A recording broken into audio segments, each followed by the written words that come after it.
बातमी मुंबईकरांसाठी. मुंबईमधील हवेची गुणवत्ता ढासळतीच दिसून येते. मुंबईकरांच्या आरोग्यावर त्यामुळे परिणाम दिसून येतोय. गेल्या काही दिवसांपासून मुंबईमधील हवेची गुणवत्ता ढासळत चालली आहे. त्यामुळे मुंबईकरांच्या आरोग्यावरती परिणाम होतोय. मुंबईमधील हवेची गुणवत्ता ही 156 इतकी नोंदवण्यात आली आहे. यामुळे मुंबईकरांच्या आरोग्याला धोका होतोय. याचाच आढावा घेतलेला आहे आमचे प्रतिनिधी अनिल सावरे यांनी. पाहूयात. राज्यभरामध्ये प्रदूषण वाढलेलं आपल्याला पाहायला मिळते. मात्र खरं तर पाहायचं झालंच तर मुंबईमध्ये सर्वात जास्त प्रदूषणाचं प्रमाण हे वाढलेलं आपल्याला पाहायला मिळते. याचं कारण म्हणजेच पाहायचं झालं तर जे मुंबईमध्ये इमारतीचे कामं असतील किंवा मेट्रोचे प्रकल्प असतील किंवा जे मोठमोठ्या कंपन्या असतील त्याचं जे प्रदूषण त्याच्यामुळे प्रदूषण झालेलं आपल्याला पाहायला मिळते. एकंदरीत हवेची गुणवत्ता सुद्धा खालवलेली पाहायला मिळते.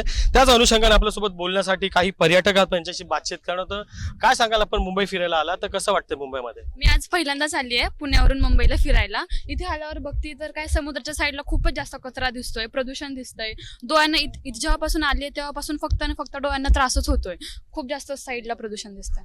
आपल्यासोबत बोलण्यासाठी एक लहान छोटीशी चिमुरड्या हिच्याशी बातचीत करू. तर मला काय सांगाल, मुंबई फिरतेस कसं वाटतंय? मी जेव्हा आली तेव्हा मला समुद्र बघायची खूप इच्छा होती, पण आल्यावर दिसलं की खूप डर्टीनेस, पॉल्युशन चालू आहे. खूप कचरा पडला इकडे तिकडे. बीचेस बघायला आलोय बेसिकली इकडे आम्ही. तर मुंबईचे बीचेस बघितलं तर अस्वच्छता दिसते सगळीकडे.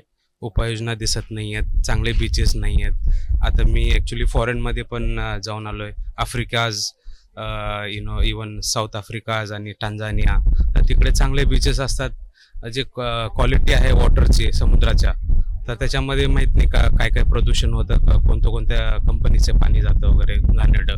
तर त्याच्यामुळं क्वालिटी ऑफ वॉटर पण नाही आहे. आपण जर गोवाचे बीचेस बघितले, त्यांची क्लीनलीनेस, त्यांचा टुरिझम त्याच्यामुळेच वाटतो, कारण की पर्यटकांना आवश्यक क्लीनलीनेस. आणि इथं जर आपण बघितलं तर सगळीकडे कचरा, कागद पडलेली आहे, म्हणजे झिरो क्लीनलीनेस आहे. त्याच्यामुळे कसं आहे, टुरिझम कमी होतं, आपलं नाव खराब होतंय.